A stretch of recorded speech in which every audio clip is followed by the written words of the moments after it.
All right, let's get into the Book of Boba Fett. We are, of course, talking about season 1, episode 4, chapter 4. We will start how we always do by going around the table, giving our initial impressions. And Ben, as always, we're going to throw it to you first. What did you think of the Gathering Storm? This was an interesting one for me because the fact is, this is the first episode that I watched of the series that I was genuinely like thrilled and elated by when I first watched it. I Okay. loved this episode. I still love this episode. It's by far my favorite of the whole season.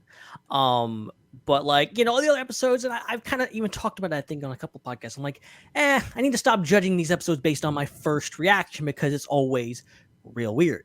And like, my reaction to last week's episode was, what the hell was that? So, this week I'm like, give me more of this. I'm actually like falling in love with the show finally, I think. And there's just so many things like, the as you said, the fate of the Sarlacc pit, all that stuff, giving us kind of, I guess, what I was wanting from the flashbacks, which was kind of catching up and showing how he finds Fennec, how that all goes down and how it all connects. Like, something that I didn't even think about was the fact that, like, oh yeah, the mods are there, and all the mod stuff has been backstory for Fennec to make her electronic tummy make sense from the Mandalorian. And it looked very wow, they just like shoehorned that in, that she, oh yeah, she's just got, a gut full of metal now, and that's why she survived. That whole backstory, and then going further with the Sarlacc pit, just some incredible stuff, and we'll get into the details, obviously. But I adore this episode. I still think it's the best of the season. All right. Eric, what about you? What did you think of the Gathering Storm? I've got to agree with Ben here. This is my favorite episode of the season thus far. And there's so many reasons that like I could statistically pinpoint here's why, but it's more about how I felt after watching it, because that's something I've really tried to focus on with kind of any art, is how did it make me feel?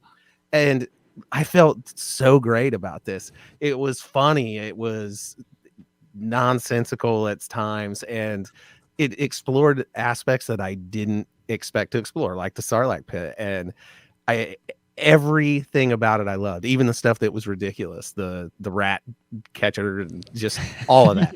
So I'll take more of it. I love the humanity, the character development. That's some of my favorite part of any of the extended storytelling stuff we've gotten from Star Wars or from Marvel on Disney Plus. And so the more of the people we can get, the better for me.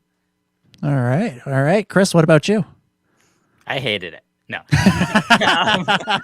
it's like it was kind of in the same spot as last week's episode for me, where it was enjoyable, but there are a lot of things that kind of took me out of the episode, and I didn't like about the episode. But there were definitely some sequences that I did like. Like I did like the flashback scene within itself. Like I liked the whole sequence of getting the fire spray gunship out of Jabba's palace. Like, I thought that was really cool, and I thought that the kitchen scene was absolutely hilarious.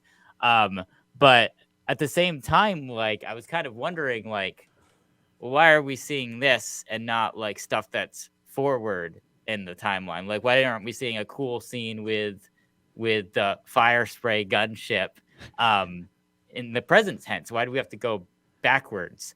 So I think I was just getting a little jaded by how much of this show. I feel like we've had probably just as much screen time in flashbacks as we have in the current timeline in the show. So I think that kind of like it took it away a little bit of enjoyment for me. Like, I kind of wish they had just begun the show with maybe like just jumping backwards in the timeline and just showing all of this stuff and then leading up to the present, rather than skipping around like this. It just feels just the pacing of it just feels kind of a little bit off to me, and kind of takes away from the good stuff that's in it. So that kind of weirded me out. And then like the present timeline was the present timeline. It didn't, again, move much forward. It's just I feel like we're still getting kind of like a hinted at what is this actually going to happen in the show. Like, I feel like they're still setting something up, and I just want to get to whatever it is that they're setting up with this big clash that's going to happen between maybe a Boba and a bunch of bounty hunters and mercenaries and the Pike Syndicate. Like, that's what I want to see. And we've now spent 4 episodes building up to that because they've only had 5 to 20 minutes to actually put into that setup because of all the flashbacks. So it's a mixed bag for me. I like some stuff, but then some other stuff I just don't like the way that it's packaged, or it's just I don't know if it's the best way to execute showing it. Mm-hmm. Yeah, I see. I think I'm sort of on the same wavelength as you, Chris, when it comes to sort of how I felt about the episode. But I think it was just for different reasons. In that I sort of came away from it sort of feeling just sort of okay about it.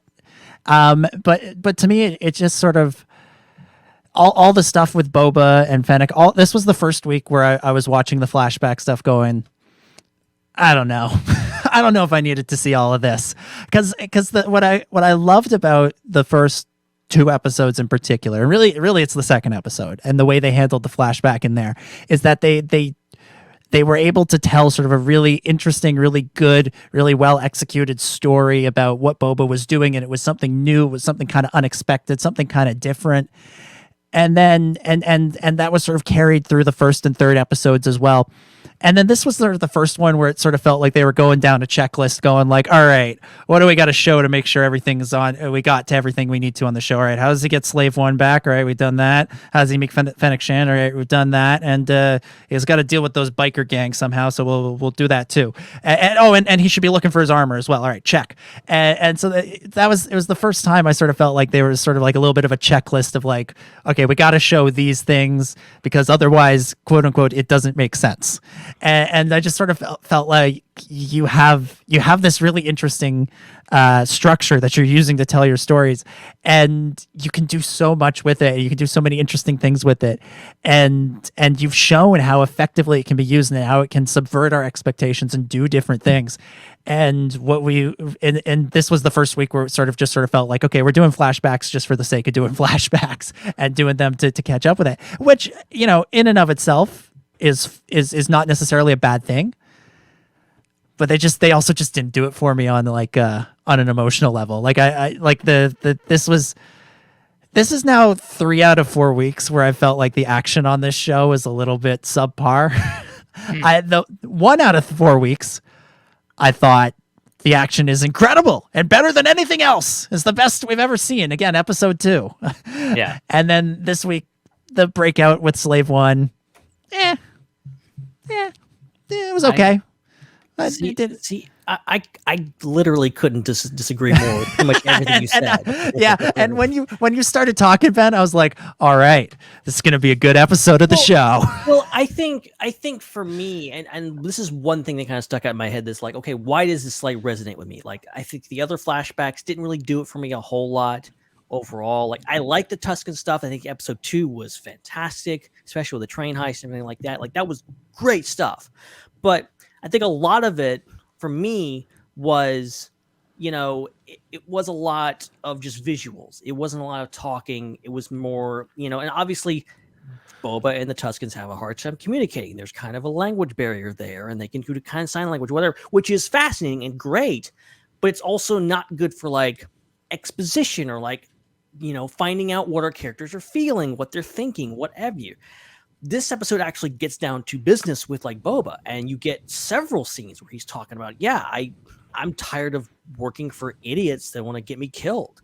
I love that stuff. I love getting kind of Boba's thinking, getting his side of things after all that's happened.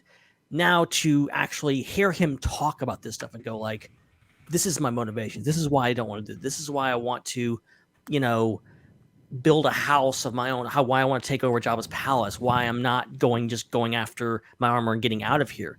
Like, getting his motivations, which is something that's been a big question since the beginning of this episode, since before the show even came on, which is like, what is he doing? Why is he doing all this? You know, Boba Fett obviously was a hunter. Now he's not. He's specifically saying he's not a bounty hunter, and he wants to take over Jabba's, you know, stuff and do all this stuff.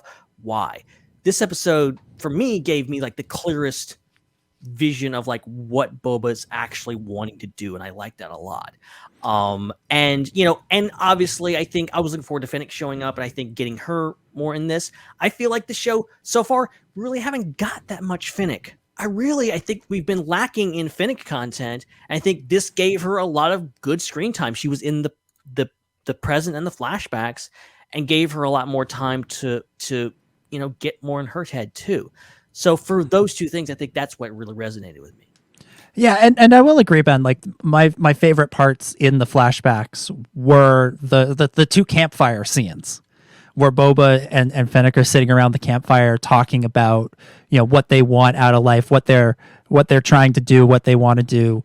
I really dug those scenes. I thought those scenes were really well executed, and they were something that was kind of missing from the show, something that I feel like the show has not done yet. And I'm glad we got it. It was just everything around them just sort of didn't quite vibe with me. And I think that just sort of, like with everything, comes down to personal taste. And the other thing that you said that I really agree with is that I agree. I feel like the show has underused Fennec up until now. And I would almost like, if we're going to keep this sort of flashback present structure going, I would almost like to get at least one of the next 3 episodes have the flashbacks be from her perspective. I'd like to see some episodes with her in see her backstory, see how she got where she is. I know we got a little bit of that in Bad Batch, but maybe something that's a little bit more in the present gives us her moment for why she decides to go along with what Boba Fett has done. Give us a moment from her past where she felt that she didn't have to do. There was a better way to do what the crime bosses were doing. Like give us something like that. Give us a couple of moments with Fennec that sort of fleshes out her motivations in the present. Just in the same way that these last 4 episodes have done that for Boba Fett.